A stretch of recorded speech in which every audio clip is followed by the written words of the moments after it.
Low energy, unfocused, foggy? You might be dehydrated. Whether it's hot yoga, over 100-degree weather, or too much sun. Gatorlight, with a specialized blend of 5 electrolytes, was scientifically designed to help move fluids into the body faster for rapid rehydration. Shop now at retailers nationwide. Gatorlight hydrates faster than water. Is it in you? Symptoms noted are signs of mild to moderate dehydration. Consult a healthcare professional if symptoms persist. This episode is brought to you by Nordstrom. For 125 years, Nordstrom has been part of your story. The stylist who found the perfect outfit for your big interview. The first pair of walking shoes for your 1-year-old. The tomato soup you shared with your sister at the cafe. These are the moments that make Nordstrom, Nordstrom. Big or small, we're here for all of it. Celebrating 125 years with new moments still ahead. Discover it all in Nordstrom stores and at Nordstrom.com. This episode is brought to you by PayPal. You had plans for the last days of summer. And back-to-school shopping has its own plans. School supplies, dorm essentials, your list doesn't stop. Neither does the spending. But when you pay in full with PayPal, you can pay over time. No interest, no fees. Check out with PayPal and get back to summer. Subject to approval. Learn more at paypal.com/payinfor. PayPal Inc. NMLS 910457. Coach Unplugged is brought to you by great people over at teachhoops.com for coaches who want to get better. From the Fifth Quarter Studios in Madison, Wisconsin, you're listening to Coach Unplugged. Here is your host, Steve Collins. Hey, Coach. Welcome to Coach Unplugged, episode 510, part 2 of our interview with Coach Anderson. I'm going to keep this intro short. Go over and join teachhoops.com right now. Go over and buy Dr. Dish. Mention us, and they'll give you $300 off. Go over and leave a review. Do those 3 things. We'll be super happy. All right, part 2 of our interview with Coach Anderson. Hope everyone's got their Christmas shopping done. Let's head off to the podcast. We say good job all the time. Yep. And I know they did the deal on John Wooden his last year where the guys they followed him around and did all of his positives, negatives, and all that. But I tell my coaches, we are not going to we need to tell them why they did a good job. Right. Or what they did. I've been around some kids that can run drills perfectly and they try to please you and everything, and then they can't play because they won't exit their comfort zone. Right. And the only way you can get better is, and this goes along with the talent code of finding your sweet spot. Well, I think it also goes back to the business part, like for, anything in life, you're going to fail. Like the first couple of businesses I started were, you can hear the thud. But you learn something from it. But I learned something. It's like I learned that, all right, find the minimal viable product, spend the least amount of money to see if there's any interest. Because the first time it's like having your first team, you think, oh, we're going to win it all. It's like your first business, you think, oh, well, what island am I going to buy in the Caribbean? You get this unrealistic expectation, and then you have to learn like, well, okay, that's not enough. You need to be able to do other things to be able to certainly. Yeah. And it's that growth mindset. I always use the analogy, especially at camp. I said, I live about, 2 miles from school. I said, do you think I always ask my young kids, I said, I take a ball and I said, do you think I can dribble this ball to my house, which is about 2 miles? And they go, yeah. And I said, when I get to the house, do you think I'm a better dribbler if I do that? And they all look and they yeah. And they go, well, no. I go, well, why not? Because you're just walking and dribbling. I go, yes, because I'm not pushing outside my comfort zone. If I did this as fast as I could, or I took 2 balls and I did cross it, you think I'd lose the ball sometimes? You think I could go all 2 miles and not lose it? They go, well, no. Do you think I would be a better dribbler when I got to the house? Yes. It's like, well, there's your answer. I applaud when they make the mistake. I swear to God. It's like, certainly. Good job. And they look at me, what do you mean? I go, you want to push to that point of making a mistake. And you should say good job to the F, and you applaud effort. Yes. Yes. I said, I'm not applauding the mistake. I'm applauding exactly. And I tell them why. I said, that's it. You're pushing yourself. Good job. Blah, blah, blah, blah, blah. Whatever it is, that specific thing. That was a great, but it's like, I don't applaud that you can dribble down and dribble back. Okay. You haven't pushed yourself. It was funny. Yeah. We have what we call teach technique mode and then game mode, kind of, Right. if that makes any sense. And Yeah. we tell our kids, we try to do at least 3 reps of everything. Rep 1 is try to get it right, or is to learn it. Rep 2 is to do it quicker. And then rep 3 is to do it faster than you think you can, and possibly make a mistake. And then, I call that finding your sweet spot. And now with that, What do you call that? I love that. So the first rep is, we have teach / technique mode. So when we start a practice, our kids know all I've got to do. I give them a practice schedule every day, and I'm going to put a note at the top. And let me digress here for just a second. I put a note at the top that says that they have to read. Like the first day of camp, we had 6 seniors. Well, we had to have 6 seniors at 6 different baskets. Well, they didn't read the top because we started at 5:45 in the morning. right. We came in and did push-ups. Right. And then we got that squared away. But we start with form shooting, and that's teach and technique. And Okay. then so when you're doing teach, anytime we're in form shooting or our partner 26 drill or whatever our pre-practice shooting is, that's form and tech. That's teach and technique. Okay. So if you're in teach and technique, you're trying to get it right. And Okay. so we're going to say, okay, we're trying to get this right. So if we're in a drill, let's just say what we call oddball shooting, which is our 15-foot come into the key and catch. The first time you're trying to go off your inside pivot foot, a middle school kid, they're trying to get the inside pivot foot right, shoot, do it right. Second time, do it quicker. Third time, do it and see yourself break down. Right. So the first time you're just going really slow. No, not necessarily slow, but trying to get it right. So teach and tech, when we're in teach mode, we're not full go. And then I find in practice, and we will still we don't do hardly any 5-on-0. And I'll tell you one reason. You said I start off running flex offense. And after I went back and watched the films, I mean, I was 23 years old. We weren't screening anybody. Right. So we've always put defense out there when we teach, but we also then we'll say, hey, we're live now. So they have to know when we're live. Just like in football, we're in thud. Yeah. We were doing, yeah. Yep. And you got to remind them of that sometimes. So that's my. So we have a teach technique mode, and then we have the make mistake mode, and then obviously game mode. So Okay. And then I would say the third book that I have on here, and I don't know how many of you have read The 4 Agreements by Ruiz, but here, this is the 5. I just got the 5th. Can you see me? I can't. I see a big T.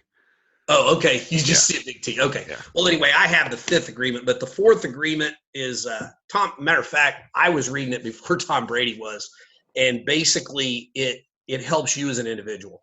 Okay.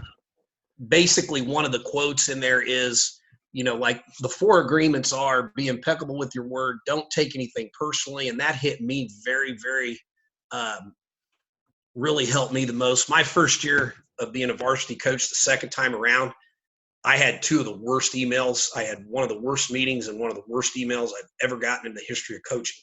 Right. And remember, don't take anything personally means whatever anybody thinks of you is their problem and not yours. It is. And there's all sorts of stuff in this book. And I swear to God, here's what I tell young coaches too. It's like, don't take it personal. Exactly. You can't be rational with an irrational person. Certainly. This is Mama Bear or Papa Bear coming out, which will literally eat you before they let anything happen.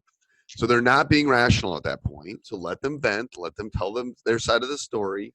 But it's not, for the most part, I would say 99.9% aren't personal attacks. Certainly. They are literally like, it's a mama bear with 2 cubs and they're trying to protect them. Certainly. That's all it is. It literally is instinctual, I think. Well, and if and I don't even know where I had that in here. And it wasn't on books, but one of the things that I've always, are we going to get to successes and failures? Yes.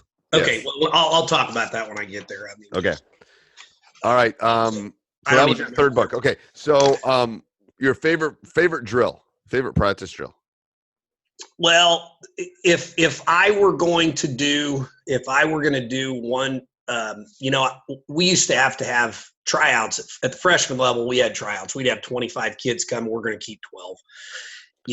Right. We've got about 3, or we're going to look and see how they shoot and all that kind of stuff. But you can see how athletic they are too. Yeah, and to see how athletic they are. And you can go do. We had a few layup drills, but the one drill we do is, some people call it 3-on-3 continuous. I call it UCLA drill because it's a John Wooden drill. 3-on-2 with a trailer continuous. So you do the trail. Where is the trailer coming from? Bring them in from half court. Okay. You got the 3 guys and the 2 coming in, and we always start off not letting them press. Yep. Okay. And then, to me, you can play that for 15 minutes. If they told me you have 1 day to pick a team, I'm gonna go watch them shoot around and see what their form looks like. Right. I'm gonna watch them shoot a layup. I'm gonna do a rebounding drill, because there are some kids that can just go find the ball, and then we're gonna play UCLA. Okay. And and it's full court 3-on, or I would play full court 3-on-3. Okay. And see what the kids knew. And if I had one drill that I had to do and just teach out of, that would probably be it. I think the game is a 3-on-3 game. I've said that a million times. It is literally, every league, until they're in almost late middle school, they should only be playing 3-on-3. To be honest with you, you can't hide. You have to play. You can't hide. You have to be active. It's like, I make my guys play 3-on-3. It's like they don't do it enough. Here is one thing that we did. There are 2 drills that I have that we do at camp that I love, and they're called Bonanza. Okay. One of them is what we call shooting Bonanza, and I ended up doing a 3-on-3 Bonanza. So hang with me here for a minute, because how sometimes you have to go in and you have to pick teams and say, okay, team 1's going to play team 2 and all this kind of stuff when you have 15 teams at camp. Yep. So I'm going to get in. I'm going to put 2 teams at each basket. You guys, and I bet you've done this. There's one basket that the winner stays. Yep. And they're going to shoot they're going to shoot against each other to 3. Okay. If you win at the Bonanza basket, you stay. If you lose, you rotate clockwise. Okay. All the other baskets, the winner goes to the next basket and challenges the next team. Your goal is to get to the Bonanza basket and stay there and win, and you count the wins. So we did 3-on-3 at camp, and so and I was in a small gym, so I had 2 3-on-3 games going on the side goals. The main goal was the Bonanza basket. So if you won at the main goal, you stayed. We played 2 baskets, or as soon as somebody got up 2 points. So winner stayed at that main basket, and then you just kept rotating them, and then you kept track of wins that way, instead of putting them all out in a middle circle and saying. So anyway, so those are 2. I think the 3-on-3, and then we use Snow Valley cutthroat rules. If they're not up playing defense, you lost, you're out. Okay. If they don't square up, we use a dribble rule, all that kind of stuff. All that stuff. Okay. Yeah. Do you have any of these diagrams that we could share with the listeners? I will work on it. Okay. I will work on it. Nothing else, put them on a piece of paper, Coach. I'll PDF I will. them. Blah, blah, I blah. will. Because what was the name of the other one that you mentioned that you were going to take a picture of earlier? You said you were going to send me. I got it. Yeah, I've got it. Oh, the Suns game. And I'll take a picture of it. It's okay. Write that down. Is it sun like sun in the sky, or sun as in Suns, as in Phoenix Suns? It's Phoenix Suns. Okay. Bruce Weber called it Suns game, and he diagrammed it for me. Okay. It's basically it's better than 3-on-3 continuous. Okay. Because you can beat anyway. I will take a picture of that and. That'd be awesome. That'd be awesome. I'll share it and I'll put that on in the show notes along with your books. Yeah. I put all that stuff in the show notes because usually people are either jogging or in the car or. I know. When they're listening, so I always put it all down in the. And Steve, let me tell you something else that I think in teaching that most of us, you're 52 and I'm 50. I think you need to learn to embrace technology. Now, I carry a pen. The kids make fun of me because I carry a pen up here in my deal all the time, and I have a notebook. Oh, I have a notebook too, man. Notes, but I'm telling you, I walk around the track every day while my youngest daughter's in weights, and I use my notes on my phone. And see, I do, but it's like that gets lost in the noise for me. I have this little black binder that's I know, about and the I size have of my that. hand. I I have swear that to too. God. And it's like, hey, everybody, I hope you're enjoying the podcast. A couple things. First of all, we would love if you would leave a review, subscribe, and like. Those are nice. We'd also love if you came over and joined teachhoops.com for coaches who want to get better. I promise you'll probably get an email from me and a video welcoming you within 24 hours. Also, if you're wanting to help us with hosting fees and those things, and it doesn't cost you anything, you can go down below and hit our affiliate link for Amazon. Every time you go shopping on Amazon, we'll get a small little commission. So that's really easy to do. Also, make sure, and I don't mention this a lot, make sure you go over and check out our YouTube channel, Teach Hoops. There's thousands of videos over there to kind of help you become a better basketball coach. All right, let's head back to the podcast. And it's like anytime I'll be walking the dogs and it's like, oh, I like that. And I'll write it down. I don't always have that with me. Yeah, it's my wallet and that always come with me. The other thing I do in my notes is, like, for instance, I'm going to go to Jim Boone's clinic October 4th. Yep, that'll be great. Clinic. And so you can, if you take a picture of something, you hit download and you can put it right into your notes instead of taking it and trying to find it in your pictures.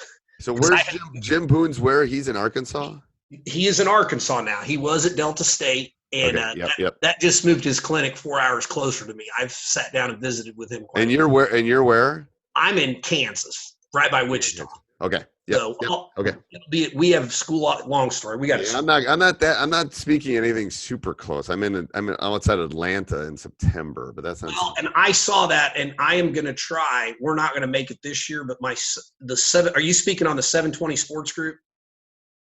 Is that the? No, I'm speaking of the Legends one. There's a Key 5 one that's good too. Okay. That's outside of Atlanta. Okay. Mine's like September 14th. I'm speaking of one in North Carolina, but that's obviously much farther too. Yeah, and I've already flown to one, and I'm going to Vegas with my dad in the fall. So Vegas. My wife. Well, we're just gonna go sit in the sports book.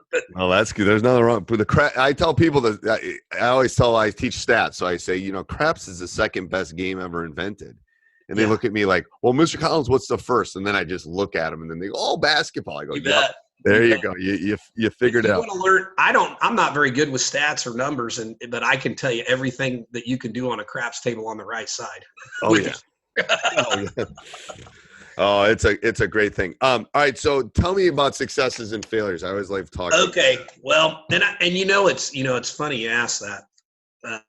It's not like here. I only put down. I put down 3 things for successes. Right. Being right about a kid, being wrong about a kid. And what I mean by that is, you figured it out. And you were right that kid could help you in that situation. And then maybe, because you have to project in your program. Sometimes you might've been wrong about where a kid was supposed to be. Or whatever, but the parents stuck with you. And I had a girl my first year. I took the program over when she was a sophomore. That was just 3-4 years ago.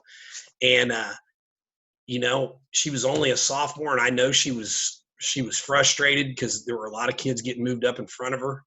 Her junior year, she came off the bench, started a little bit, and she was the number 2 vote getter MVP her senior year. Right.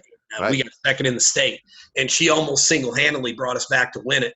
And I was probably wrong about her. Yep. But I was also on failures, being right about a kid. Right. I had a kid at my old school. I got so mad at him one day in 8th grade. I picked up a book and threw it all the way through to the other teacher's room, and and he did a whole bunch of other stuff. And I said, in my mind, something bad's going to happen to him later. He killed his parents. But that's a failure. Being right about a kid is a failure. Right. It is. Being wrong about a kid. There's a kid in my house that didn't play in the last game when we lost in tournament. He lives in my house. He was a junior. It's like, and it's like the walks I've had and torn between myself. It's like, did I not play him because he was my kid? Did I not play him because he wasn't ready? But the best thing that's come out of it is like he's like a man on a mission now. Like let me tell you what all year he played. I mean, he got 10, 12 minutes, but I was the freshman coach when my son played. He played 6 quarters a night his junior year on varsity. We could play 6, and then obviously only varsity as a senior. But when I released him to our head basketball coach, our head boys coach, and our boys program is tremendous, I said, and I told my JV coach this with my daughter. I said, listen, don't play my kid because it's my kid, but don't not play my kid because it's my kid. Right. And it's hard. I'm telling you, it is like, I got like 17 podcasts I'm going to do once he's out of the house and go. Oh, certainly. Well, you ought to have one on coaching your kid. It's so hard. It is so hard. I mean, because it's like there's too little people on your shoulders. Certainly. God, there are. And it's like, I think I've gone the other way, to be honest with you. I think there's no doubt that and it's like, that's not fair to him. So it's like, I have good assistant coaches. I have really good assistant coaches that will, hey, we need him. Hey, we need him, because he can shoot. Like my son can like crazy shoot. Like, well, and mine could too. Yeah. It's something about coaches.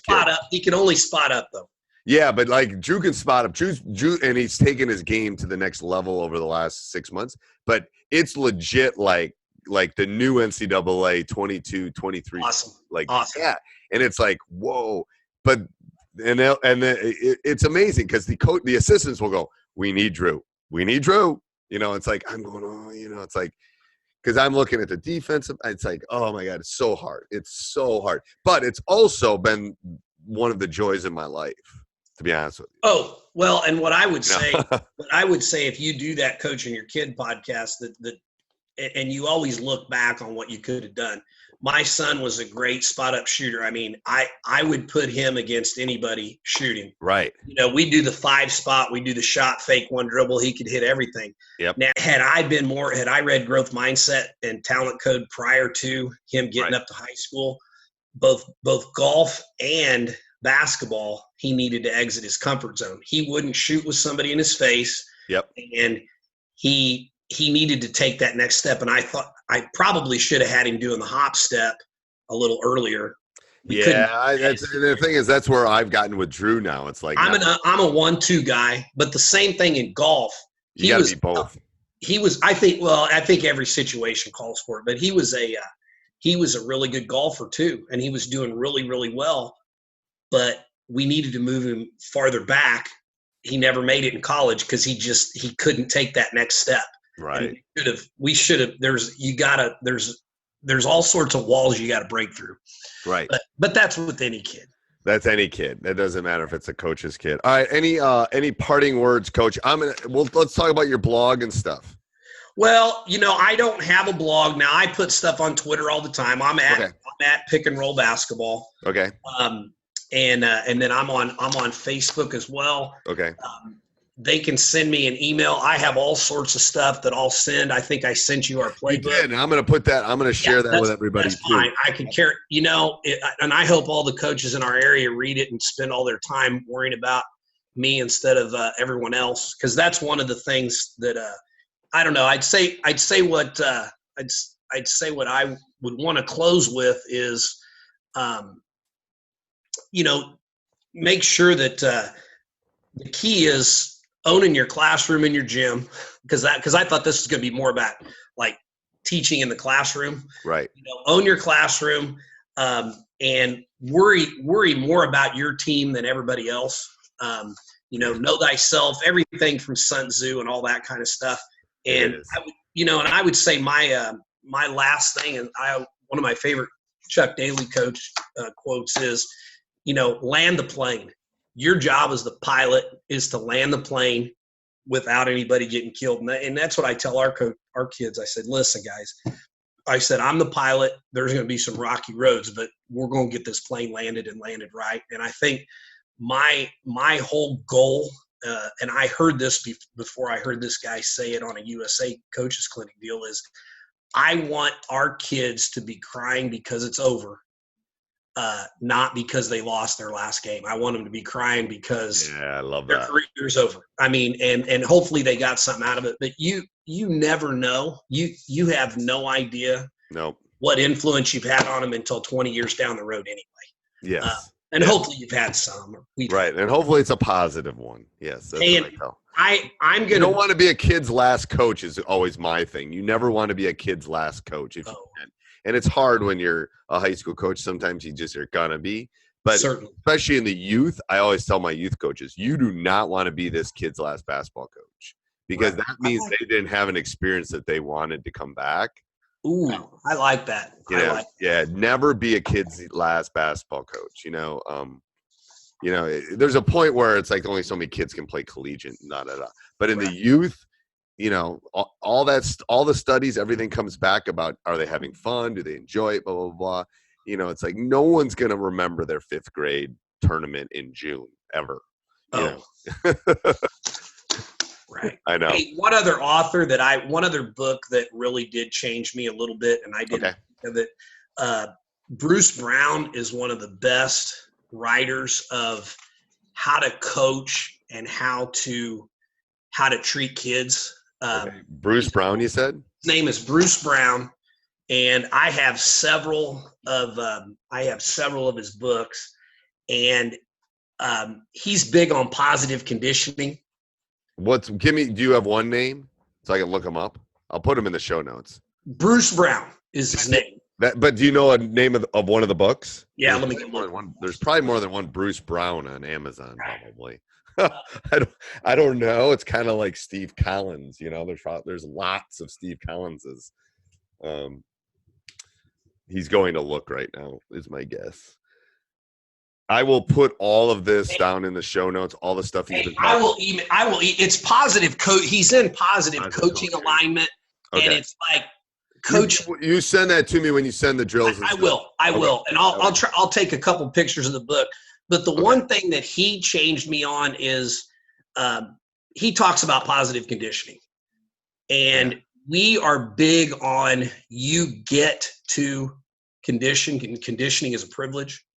Right. So if we do a drill, and like for instance, when we do our partner shooting, we're at 6 baskets, and we'll say pair up, shoot to 10, and which is an old Bobby Knight deal. You just rebound your own shot. Right.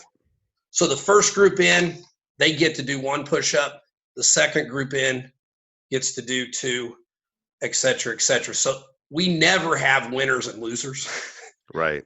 Somebody just gets to do less. And one thing that we do in over Christmas during our boot camp is what we call boot camp. Is we will the winners get to run more. So if you win your 5-on-5 drill, you get to run 3 down backs or whatever, or 3 links, and the second place team gets to run 2, and the third place team only gets to run 1. If that makes any sense. Right, it does. So you're using reverse psychology, and you're also seeing who's going to compete. But we don't do that all the time. Yeah, I love that. That's a great change up for that. I love that. Well, and I'll take a picture of the book and send it. Okay, I appreciate it. He has a drill called Eliminator. I know we're getting ready to quit, but no, it's like I'm dinging. Yeah. I got it 1 to noon. Thank you so much for being on, Coach. And I'm gonna send you an email about your website too. Okay, awesome. Thanks. All right, brother. Hey, appreciate it. Yep, hey, where can I find this? Find this. Yep. So this is going to be in a couple different places, I think. I'm going to put it on Coach Unplugged. Hey, Coach, I hope you enjoyed that. If you did, make sure you leave a review. We really do love those written reviews. Those 5-star ones are the best. The 1 stars, you can forget to do it. Also, go over and check out teachhoops.com for coaches who want to get better. Not only is it resources and handouts and videos, it's a little bit of everything for a coach that wants to get better. So go over and check it out. Also, down below, click our Amazon link, and that helps us with our hosting fees. I think the little things that come up with running a podcast.